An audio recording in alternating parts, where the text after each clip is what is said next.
Kalau ditanyakan kepada saya apa alasan saya keluar dari agama Islam, agama yang menjadi agama turun-temurun dari orang tua saya, maka yang pertama saya mau katakan bahwa itu bukan keinginan saya. Tidak pernah terlintas dalam pikiran saya untuk keluar dari Islam, karena bagi saya Islam itu agama yang diridhoi. Orang tua mengajarkan saya secara baik agama itu sejak usia dini. Di umur 6 tahun sudah diajarkan membaca kitab suci Al-Quranul Karim. 12 tahun itu dianggap sudah akhil balik. Jadi sudah wajib sholat. Nah, seorang muslim kalau dia tidak bisa mengaji, membaca Al-Quran, berarti dia tidak bisa sholat. Karena itu sebagaimana juga anak-anak muslim, kami sejak kecil belajar mengaji, lalu menghafal surat-surat pendek untuk bisa sholat. Dan saya diajarkan oleh ayah saya langsung. Dan dia begitu ketat mengontrol apakah saya sholat atau tidak. Jadi ayah saya itu, kami anak-anaknya itu dikontrol mengenai sholat ini. Jadi kalau saya ditanya apa alasan Anda keluar dari Islam, ya, meskipun di penjara, yang pertama saya katakan itu bukan keinginan saya. Kembali lagi saya katakan bahwa tidak pernah terlintas di hati, di pikiran saya bahwa satu saat saya akan menjadi seorang Kristen, keluar dari Islam. Sebab diajarkan sesungguhnya agama yang diridhoi di sisi Allah hanyalah Islam. Bahkan tidak pernah berpikir untuk mencari agama selain Islam. Barang siapa mencari agama selain agama Islam, maka sekali-kali tidaklah akan diterima agama itu daripadanya. Dan di akhirat termasuk orang-orang yang rugi. Jadi saya menyadari saya rugi kalau keluar dari agama mayoritas ini. Untuk konteks Indonesia ya. Karena ini mayoritas. Agama yang dianut oleh mayoritas. Dan kadang-kadang kalau kita mau berkarir selalu dilihat agamanya. Jadi memang rugi saudara. Bahkan saya punya prinsip juga sama dengan prinsip orang-orang Islam yang lain. Wala tamutunna illa wa antum muslimun. Dan janganlah sekali-kali kamu mati melainkan dalam keadaan beragama Islam. Kali lagi saya tegaskan bukan keinginan saya. Karena ini prinsip Islam yang saya pegang secara kuat. Kalau ditanya apa alasannya Anda murtad keluar dari Islam? Bukan keinginan saya, tetapi keinginan Tuhan Yesus. Karena di dalam Yohanes 15 ayat yang ke-16, bukan kamu yang memilih aku, tetapi akulah yang memilih kamu. Itu yang pertama. Yang kedua, ya saya menemukan hidayah, menemukan petunjuk ketika saya membaca Alkitab setelah perjumpaan saya dengan Yesus, ya karena diawali dengan perjumpaan. Dari sana kemudian saya mulai ada kerinduan untuk mengenal pribadi ini.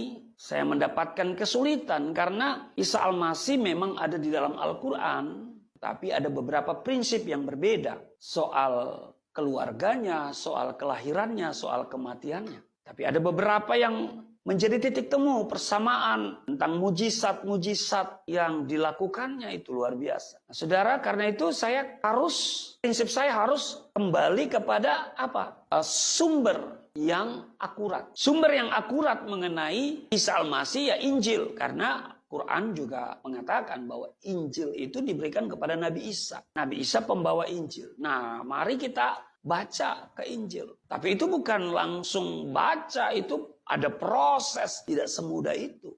Sebab kalau saya nanti baca Alkitab ini, ya, wah, ini bisa perang dengan ayah saya. Zaman saya dulu kan belum ada Android ya, kalau sekarang kan bisa kita download sendiri, kita baca sendiri ya. Tapi dulu harus ada fisik seperti ini, Alkitab seperti ini. Dan kalau dibaca, pasti orang di sekitar kita satu saat akan menemukan Alkitab yang kita baca ini. Nah, karena itu saya harus mencari apa alasan supaya ketika nanti ketahuan saya baca Alkitab, saya bisa punya dasar. Ya, yang pertama karena iman Islam memberikan apresiasi kepada Injil. Dan itu dirumuskan dalam rukun iman. Rukun iman itu ada 6. Yang pertama percaya kepada Allah. Yang kedua percaya kepada malaikat. Dan yang ketiga percaya kepada kitab yang pernah diturunkan oleh Allah. Antara lain Taurat, Zabur, dan Injil.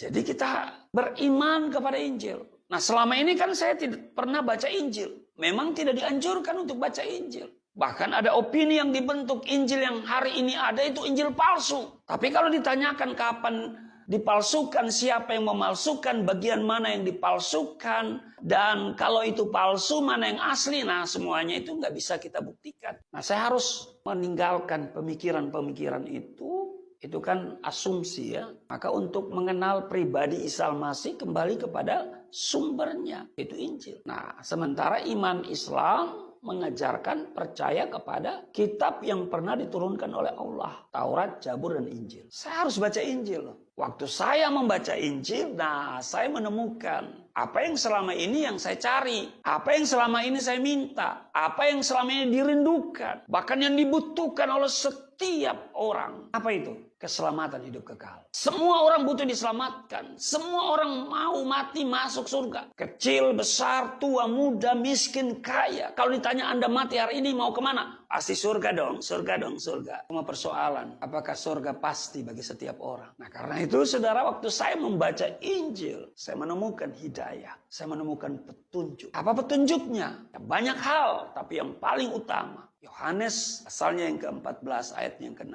Akulah jalan, kebenaran, dan hidup. Tidak seorang pun yang datang kepada Bapa kalau tidak melalui aku. Ini ucapan Isa Al-Masih, Yesus Kristus. Dan pasti ini adalah kebenaran. Karena Isa Al-Masih itu adalah kebenaran itu sendiri. Dia katakan, akulah jalan, kebenaran, dan hidup. Jadi itu sama dia berkata, aku adalah jalan, dan aku adalah kebenaran, dan aku adalah kehidupan. Dan kitab suci Al-Quran berkata Isa itu suci. Dia memperkatakan perkataan yang benar. Tidak pernah bikin hoax.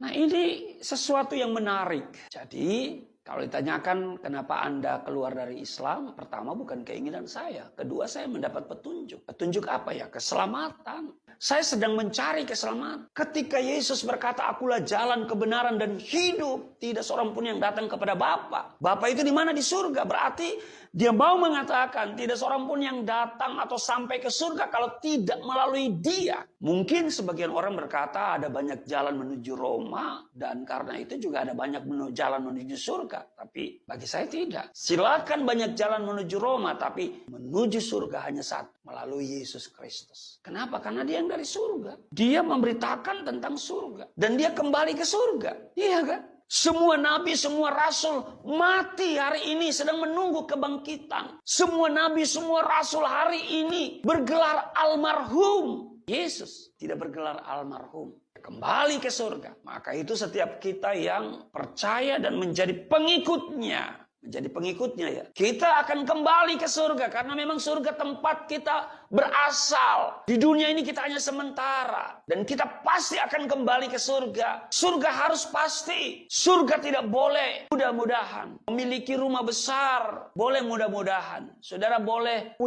mudah-mudahan punya suami yang ganteng. Punya istri yang cakep. Menjadi orang kaya. Bisa mudah-mudahan. Tapi masuk surga tidak boleh mudah-mudahan. Pastikan dari sekarang.